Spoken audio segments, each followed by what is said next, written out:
നമസ്കാരം. ആഗോള വിമാന വ്യവസായത്തിൽ സ്വയം പര്യാപ്തത എന്ന ആശയം യാഥാർത്ഥ്യമാക്കി മാറ്റാനുള്ള റഷ്യയുടെ ശ്രമങ്ങൾ പുതിയൊരു ഘട്ടത്തിലേക്ക് കടക്കുകയാണ്. യുണൈറ്റഡ് എഞ്ചിൻ കോർപ്പറേഷൻ വികസിപ്പിച്ച് PD-8 എഞ്ചിനുകൾ ഘടിപ്പിച്ച സൂപ്പർ ജെറ്റ് 100 വിമാനത്തിന്റെ ആധുനികവും സുഖകരവുമായ ഇന്റീരിയർ ദൃശ്യങ്ങൾ റഷ്യൻ വ്യവസായ വാണിജ്യ മന്ത്രാലയം പുറത്തുവിട്ടിരിക്കുകയാണ്. ഈ മുന്നേറ്റത്തിന്റെ ശക്തമായ ദൃശ്യ സാക്ഷ്യമാണത്.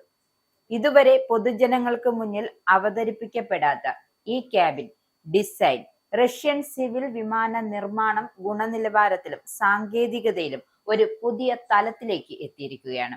പ്രത്യേക ശ്രദ്ധ നേടുന്നത് ഇന്ത്യൻ ദേശീയ പതാകയുടെ നിറങ്ങൾ ഇവ ഉൾക്കൊള്ളുന്നു എന്നതാണ്. ഇന്ത്യയുമായുള്ള തന്ത്രപരമായ സൗഹൃദത്തിന്റെയും ദീർഘകാല സഹകരണത്തിന്റെയും പ്രതീകമായി രൂപകൽപ്പന ചെയ്ത ഈ സൂപ്പർ ജെറ്റ് 100 2026 ജനുവരി 28 മുതൽ 31 വരെ ഹൈദരാബാദിൽ നടക്കുന്ന അന്താരാഷ്ട്ര എയർ ഷോയിൽ വിങ്സ് ഇന്ത്യ 2026 സ്റ്റാറ്റിസ്റ്റിക്സ് ഡിസ്പ്ലേയായി പ്രദർശിപ്പിക്കും. ഇത് വെറും ഒരു പ്രദർശനമല്ല. ഇന്ത്യ പോലുള്ള വലിയ വിപണിയെ ലക്ഷ്യമാക്കി റഷ്യൻ സിവിൽ ഏവിയേഷൻ നടത്തുന്ന ആത്മവിശ്വാസപരമായ അവതരണം കൂടിയാണ്. അതേ വേദിയിൽ യുണൈറ്റഡ് എയർക്രാഫ്റ്റ് കോർപ്പറേഷൻ ആദ്യമായി അവരുടെ ഏറ്റവും പുതിയ പ്രാദേശിക ടർബോപ്രോപ്പ് വിമാനമായ സെക്കൻഡ് 114-300 അവതരിപ്പിക്കും.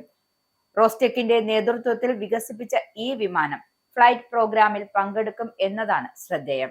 രണ്ട് വിമാനങ്ങളിലും പൂർണ്ണമായും റഷ്യയിൽ തന്നെ നിർമ്മിച്ച പാസഞ്ചർ ക്യാബിനുകളും ആഭ്യന്തര എഞ്ചിനുകളും ഉപയോഗിച്ചിരിക്കുന്നതിലൂടെ വിദേശ ആശ്രയത്വത്തിൽ നിന്നും പൂർണ്ണമായി വിടവാങ്ങൽ എന്ന ലക്ഷ്യത്തിലേക്കാണ് റഷ്യ നീങ്ങുന്നത്. സാങ്കേതികമായി നോക്കിയാൽ സൂപ്പർ ജെറ്റ് 100-ൽ ഉപയോഗിക്കുന്ന PD-8 എഞ്ചിനുകൾ റഷ്യൻ എഞ്ചിനീയറിംഗ് ശേഷിയുടെ ഏറ്റവും പുതിയ ഉദാഹരണമാണ്.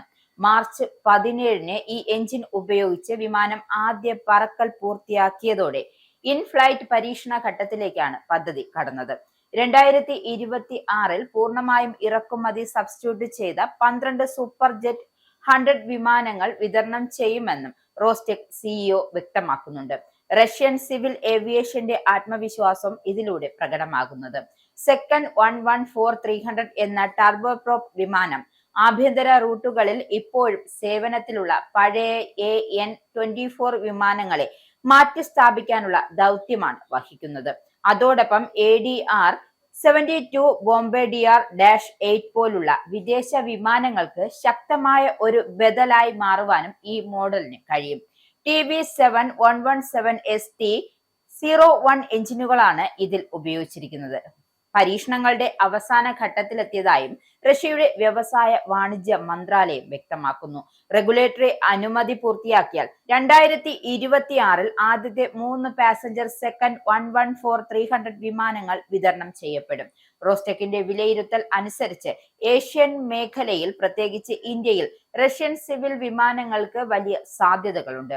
ഇന്ത്യയുടെ ഉഡാൻ പദ്ധതിയിലൂടെ പ്രാദേശിക വിമാനത്താവളങ്ങളും ചെറുദൂരം വിമാന യാത്രകളും ശക്തിപ്പെടുത്തുന്ന പശ്ചാത്തലത്തിൽ SJ-100 പോലുള്ള ഷോർട്ട് റേഞ്ച് ജെറ്റുകളും സെക്കൻഡ് 114-300 പോലുള്ള ടർബോപ്രോപ്പ് വിമാനങ്ങളും ഇന്ത്യൻ വിപണിയിൽ വാണിജ്യ വിജയം നേടാൻ മികച്ച സ്ഥാനത്താണ്.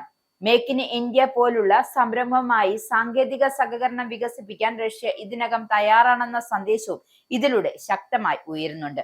മൊത്തത്തിൽ സൂപ്പർ ജെറ്റ് 100 സെക്കൻഡ് 114-300 വെറും വിമാന മോഡലുകൾ മാത്രമല്ല, ഉപരോധങ്ങളും ആഗോള വെല്ലുവിളികളും മറികടന്ന് സ്വന്തം വ്യവസായ അടിത്തറയിൽ നിന്നും ഉയർന്നു വന്ന റഷ്യൻ സാങ്കേതിക ആത്മവിശ്വാസത്തിന്റെ പ്രതീകങ്ങളാണ്.